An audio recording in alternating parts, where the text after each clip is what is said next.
Bismillahirrahmanirrahim. Assalamualaikum warahmatullahi wabarakatuh. Kenalkan, nama saya Wiryadi Putra Pratama, NIM 2003 01 50 10 40, kelas PJKRD. Baik, pada kesempatan kali ini saya akan menjelaskan pengertian keterampilan dan faktor yang mempengaruhi pemahaman keterampilan gerak. Keterampilan gerak dapat dipahami batasannya dengan dua cara. Yang pertama, keterampilan dapat dilihat dari tugas-tugas gerak seperti penahanan atau memahat. Dilihat dari cara ini, keterampilan dapat diklasifikasikan dengan berbagai dimensi atau menurut karakteristiknya yang menonjol kedua. Keterampilan dapat juga dilihat dalam kaitannya dengan keadaan yang membedakan antara yang terampil dan tidak terampil. Maksud keterampilan dari kategori kedua ini lebih berkaitan dengan tingkat kemahiran dalam penguasaan suatu tugas gerak. Istilah keterampilan sulit untuk didefinisikan dengan suatu kepastian yang tidak dapat dibantah. Keterampilan dapat menunjuk pada aksi khusus yang telah ditampilkan atau pada sifat di mana keterampilan itu dilaksanakan dan didefinisikan dengan dua cara. Yang pertama, dengan menganggapnya sebagai kata benda yang menunjukkan pada suatu kegiatan tertentu yang berhubungan dengan seperangkat gerak yang harus dipenuhi syarat-syaratnya agar bisa disebut suatu keterampilan. Kedua, dengan menganggap sebagai kata sifat yang sudah dilakukan orang selama ini dalam kaitannya dengan istilah keterampilan baru, terbatas pada penjabaran definisi dalam konteks yang terakhir. Klasifikasi keterampilan atau perspektif tugas. Salah satu cara konsep keterampilan adalah dengan melihat sebagai sebuah tugas. Isunya di sini adalah untuk menetapkan karakteristik yang menonjol dari tugas gerak yang dapat dilakukan pelaku untuk membedakan satu dengan lainnya. Karakteristik dimaksud adalah untuk mengklasifikasikan keterampilan menjadi beberapa macam dan kelas. Ada 4 karakteristik yang dapat dikemukakan di sini, yaitu dilihat dari stabilitas lingkungan, cara kerja tersebut dilakukan, dan ketepatan gerak yang dimaksud. Relativitas, pentingnya elemen gerak dan kognitif.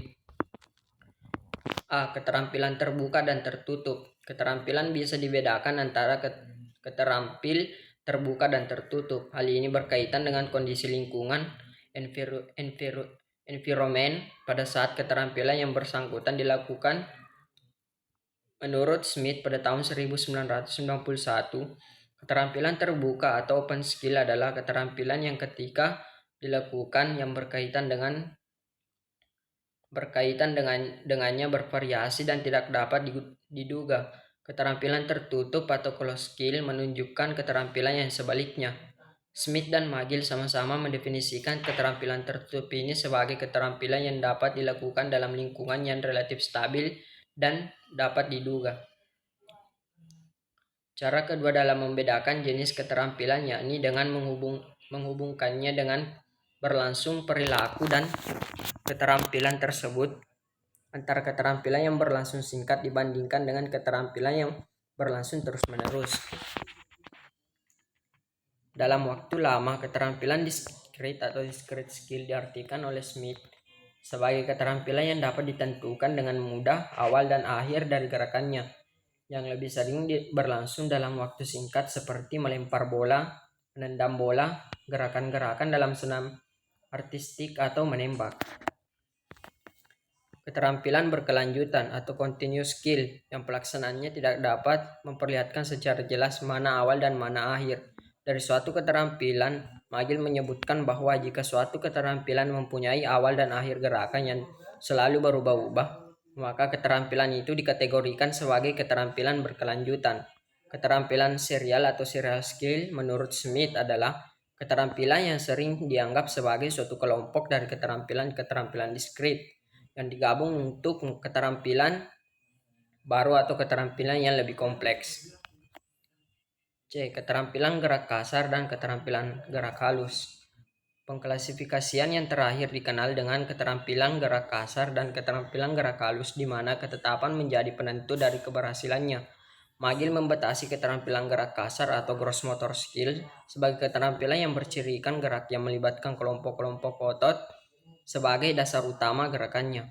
Sedangkan keterampilan Halus atau fine motor skill adalah keterampilan yang memerlukan kemampuan untuk mengontrol otot kecil atau halus untuk mencapai pelaksanaan keterampilan yang sukses.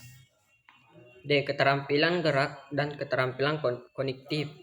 Menurut Smith memasukkan terhadap klasifikasi keterampilan ini, keterampilan yang dibedakan antara keterampilan gerak dan keterampilan kognitif. Menurutnya dalam keterampilan gerak, penentu utama dari keberhasilannya adalah kualitas dari gerakan itu sendiri tanpa memperhatikan persepsi serta pengambilan keputusan yang berkaitan dengan keterampilan yang dipilih.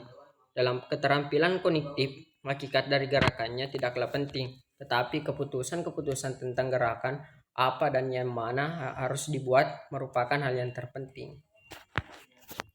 3. Klasifikasi keterampilan. Perspektif pengusahaan keterampilan. Kita dapat juga mengklasifikasikan keterampilan dari sudut keadaan yang membedakan antara penampil terampil dan penampil yang kurang terampil. Banyak kualitas dari penampil terampil yang dapat dipertimbangkan, terutama dengan mengajukan definisi yang dikemukakan oleh ahli psikologi Guthrie yang mencakup 3 keadaan penting. Menurut Guthrie, keterampilan adalah kemampuan untuk membawa hasil akhir dengan kepastian yang maksimum dan pengeluaran energi yang minimum, dan dalam hal waktu yang juga minimum. A. Kepastian maksimum dan dari pencapaian tujuan. Salah satu kualitas dari penguasaan keterampilan adalah kepastian gerakan untuk menjadi terampil, berarti bahwa seseorang harus dapat memenuhi tujuan penampilan atau hasil akhir dengan kepastian yang maksimum. Sebagai contoh, banyak orang yang mampu melemparkan anak panah ke titik tengah lingkaran target. B. Pengeluaran energi minimum. Kualitas kedua dari penguasaan keterampilan adalah meminimalkan dan kadang bermakna memelihara energi yang diperlukan pada penampilan. Contohnya adalah para atlet triathlon atau pegulat yang dalam saat-saat menjelang akhir harus menghemat energi tanpa kehilangan ketetapan gerakannya. C. Waktu gerakan yang minimum. Kualitas ketiga dari penguasaan keterampilan adalah berkurangnya waktu atau meningkatnya kecepatan. Pada saat gerakan dilakukan, banyak atlet, sprinter, perenang, dan pembalap yang menetapkan tujuan dari pelatihnya adalah mengurangi waktu tempuh dari pelaksanaan aksinya. 4. Konsep dalam keterampilan motorik. Perbedaan individual. Pada bagian awal tentang faktor pribadi dikatakan bahwa setiap individu memiliki perbedaan dalam banyak hal dengan individu lainnya. Menurut Singer pada tahun 1980 menyatakan bahwa sumber perbedaan dalam hal keterampilan tersebut bisa bermacam-macam. B. Kemampuan dan keterampilan. Karena kita sedang berhubungan dengan pembelajaran gerak, perbedaan individual yang akan dibahas pun lebih ditekankan pada aspek yang berhubungan langsung dengan gerak itu sendiri. Salah satu hal yang paling disinggung dan akan demikian untuk seterusnya adalah faktor kemampuan atau ability. C. Pola gerak dan keterampilan. Lalu apakah perbedaan pola gerak dan keterampilan? Menurut Malina pada tahun 1991 merupakan gerak dasar atau gerakan yang dilibatkan dalam menampilkan suatu tugas tertentu. Tekanannya adalah pada gerakan-gerakan yang menyusun tugas gerak tertentu, sedangkan pola gerak merupakan kelompok gerak yang halus, yang lebih luas, atau merupakan beberapa seri aksi gerak yang ditampilkan dengan tingkat ketetapan yang lebih kecil. Sedangkan menurut Singer pada tahun 1980 berusaha menerangkan lebih mendetil tentang perbedaan kedua isu gerak ini. Menurut mereka, keterampilan gerak lebih berupa kegiatan yang dibatasi dalam keluasaannya dan melibatkan satu gerakan tunggal atau sekelompok kecil gerak tertentu yang ditampilkan dengan tingkat ketetapan dan kecermatan yang lebih tinggi. Sebagai contoh dari pola gerak adalah lokomotor. Pelaku bebas memilih dari sekian aksi gerak, apakah mau berjalan, berlari, atau melompat. Untuk berpindah dari suatu tempat ke tempat lainnya, berjalan memang merupakan sebuah keterampilan yang dikembangkan dengan lebih baik lagi dari sekadar bisa berjalan. Untuk bisa mengatakan berjalan sebagai keterampilan, tentunya seseorang harus melatih sedemikian rupa sehingga berjalan bisa dilakukan secara baik, tepat, dan efisien. Pada dasarnya, keterampilan merupakan penghalusan gerak dari pola-pola gerak dasar. Baik, sekian dan terima kasih. Assalamualaikum warahmatullahi wabarakatuh.